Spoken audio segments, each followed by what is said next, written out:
Anem a fer l'ajust d'un regulador mitjançant el mètode de Ziegler-Nichols observant l'evolució lliure del sistema. Bé, per fer això anem a veure com tenim el nostre programa de control. Bé, el nostre sistema està format per un PID. Aquí tenim la variable en la qual guardem la sortida del nostre PID, la senyal de control, i aquí tenim la variable en la qual desem el valor real de la nostra variable simulada. Aquesta d'aquí seria la variable que conté la consigna.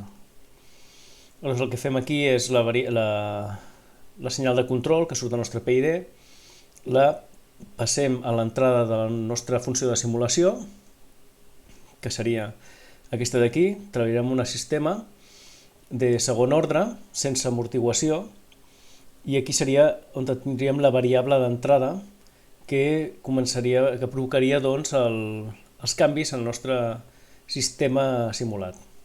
Aquí tindríem la variable de sortida i seria el que estaríem observant com a valor o estat real del nostre sistema. Aquesta variable és la que, com hem comentat, introduïm com a entrada del nostre PID. Bé, anem a observar ara les senyals. Les senyals les podem observar des del nostre objecte tecnològic i si obrim l'eina de commissioning, ens posem online i observem quins són els valors que presenta el nostre sistema actualment. Bé, tenim una consigna de 0, estem treballant en mode manual, per tant la nostra regulació PID no està funcionant, i tenim que el valor de sortida ara mateix de la nostra senyal de control és 0. Observem també en la nostra funció de regulació que tenim activat el càlcul de paràmetres, perquè pugui realitzar els càlculs que necessita per poder realitzar la simulació de forma correcta. Bé, anem a provocar-li un esglaó al nostre sistema i observarem com aquest es comporta. Això ho farem des d'aquí, li farem un esglaó de 100 i li llancem la dada. Aquí veiem com comença a evolucionar, anem a suavitzar la forma i anem a fer la finestra d'observació una mica més gran per poder veure quin aspecte presenta.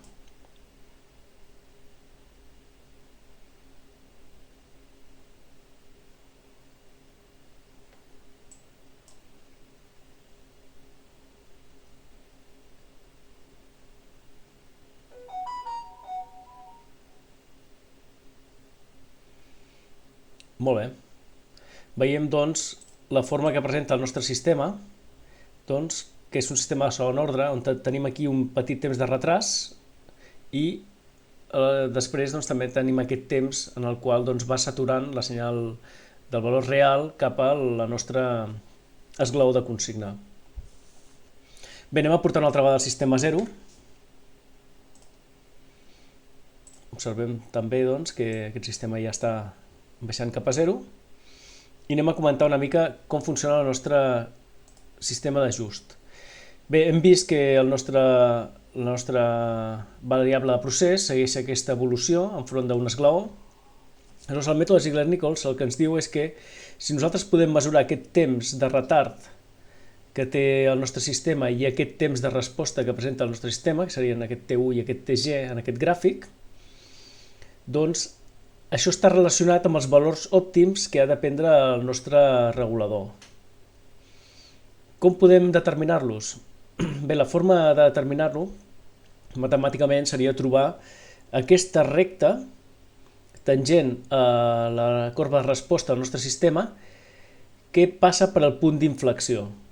Per tant, estem trobant el punt d'inflexió d'aquesta corba, determinar aquesta recta, i un cop hem determinat aquesta recta, veiem que aquest temps entre que talla aquesta recta amb el nostre esglaó fins a aquest punt d'aquí, que és on la nostra recta tangent talla amb el 0 de la nostra variable, tindríem aquest temps de resposta. Mentre que el temps que passa des que iniciem l'esglaó fins que aquest punt de tall amb l'eix de temps de la nostra recta tangent seria el que anomeníem el temps de resposta. Bé, un cop ja tinguem aquests TU i aquest TG, aplicaríem les fórmules de Ziegler-Nichols per poder determinar quin és el Kp, Ti i Td òptims per al nostre sistema. Ho farem per dos casos, per un regulador proporcional integral, en què hauríem d'aplicar aquestes fórmules, i per un regulador proporcional integral derivatiu, en què hauríem d'aplicar aquestes altres d'aquí. Bé, això d'aquí és incorrecte, això d'aquí hauria de ser 1,2, i ara sí, ara seria correcte. Com determinem tots aquests punts sobre la recta? Bé, el primer de tot hem dit que necessitem trobar el punt d'inflexió. Bé, aquí tenim les dades que s'ajusten a la recta que nosaltres hem determinat, podem comprovar-ho.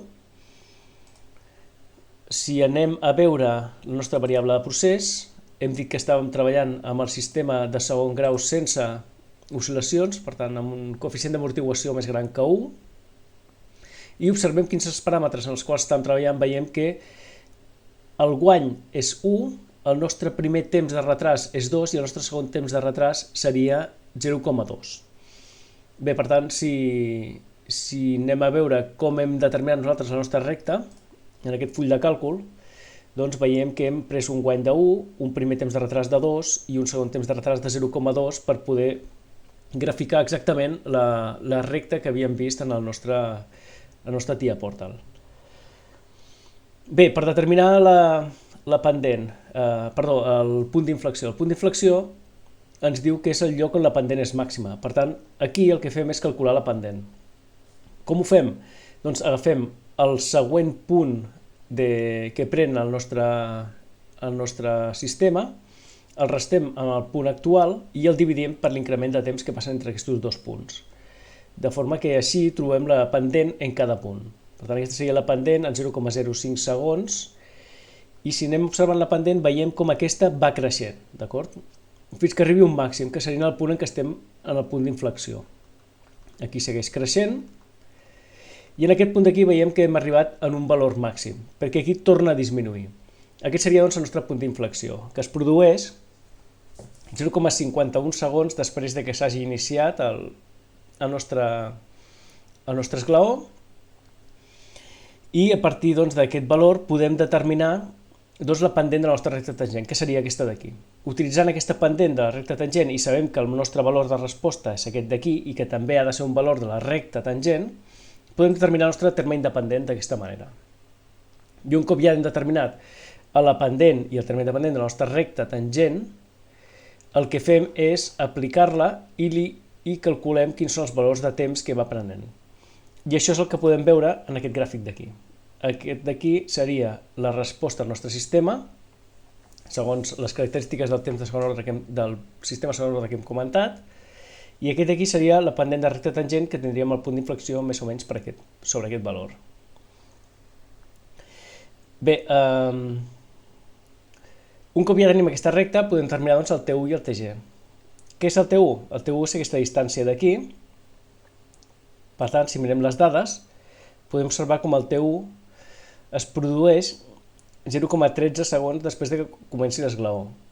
És el moment en què passem per 0 la nostra recta tangent. Aquí estem passant per valors negatius i el tall per 0 es produiria en aquest punt d'aquí. Per tant, 0,13 segons després que comenci l'esglaó. I com podem determinar el nostre temps de resposta? Bé, doncs el temps de resposta és el moment en què la nostra variable de sortida prengui el valor 1. D'acord? El valor 1 el prendrem,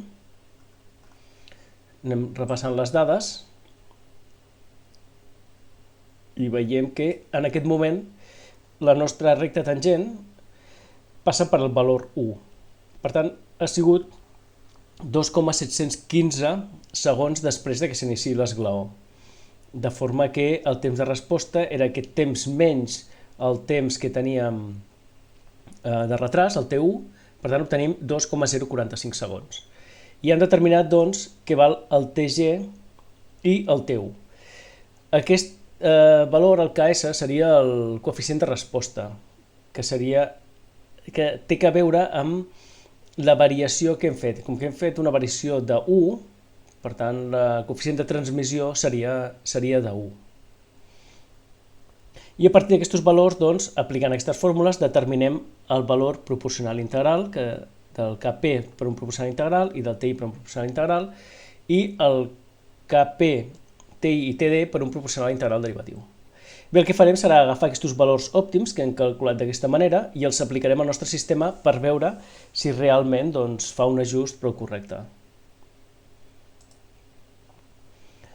Anem, doncs, a l'eina de commissioning i li posem els valors que havíem observat. Aquests valors els ficarem aquí en un costat per poder observar-los. Eren aquests d'aquí. Era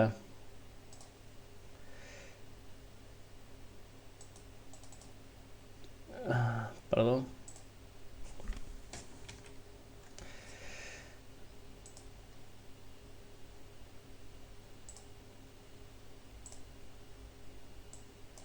Col·loquem això aquí en un costat.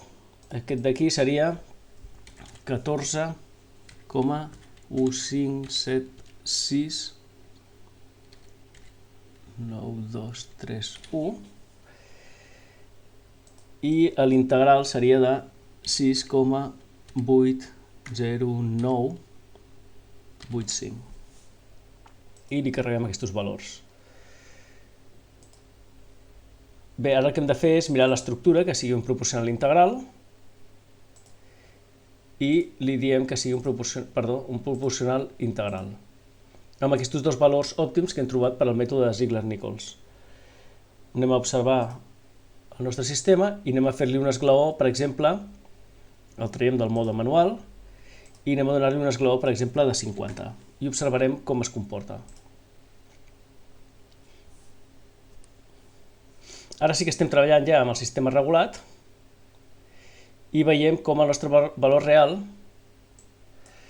va perseguint la consigna segons el nostre algoritme PID. Aquesta seria la nostra variable de control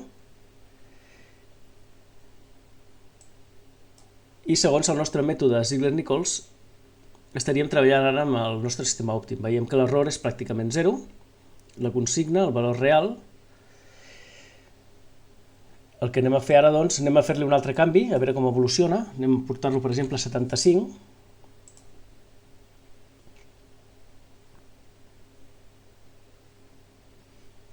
I veiem com el nostre valor real persegueix tot el rato la consigna de forma automàtica, seguint l'algoritme del nostre sistema PI.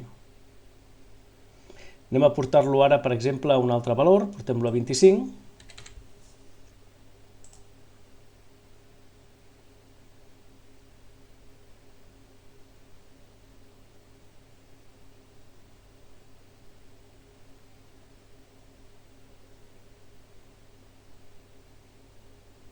I l'error cada vegada es fa més petit, de forma que es van solapant la nostra consigna amb el nostre valor real. D'acord? Bé, aquest seria l'ajust segons el mètode de Ziegler-Nichols per un PI. Bé, el que podem fer ara és fer el mateix ajust, però ara per un PID. D'acord? De forma que anem a canviar-li els valors i li posarem aquests d'aquí. Tindríem, doncs, 18, 7, 6, 9, 2, 3, 0, 8 i en aquest cas d'aquí tindríem 4,09 i per al nostre temps derivatiu 1,0225 i li carreguem els valors.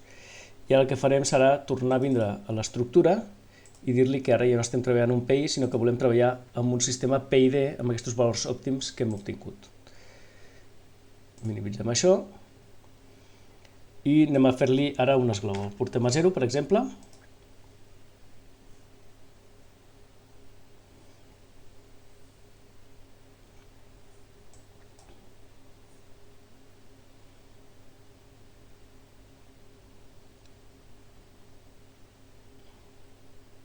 I li farem un esglaó de 50.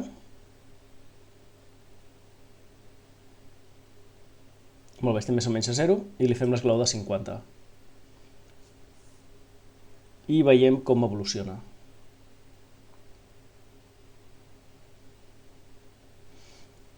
sembla doncs que la resposta és una mica més ràpida.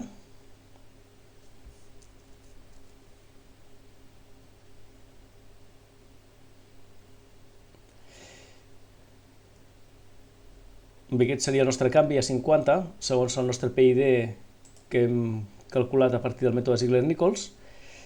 Podríem comparar amb el primer esglaó que hem fet i veuríem que aquest seria el sistema PI inicial que hem fet i aquest seria el nostre PID segons el mètode de Ziegler-Nichols. Anem a tornar a posar-ho en marxa i li anem a fer de nou un esglaó. Posem-lo, per exemple, a 75.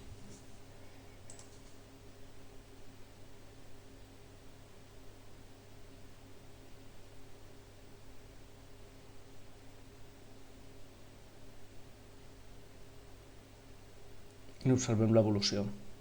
I a 25, igual que hem fet abans,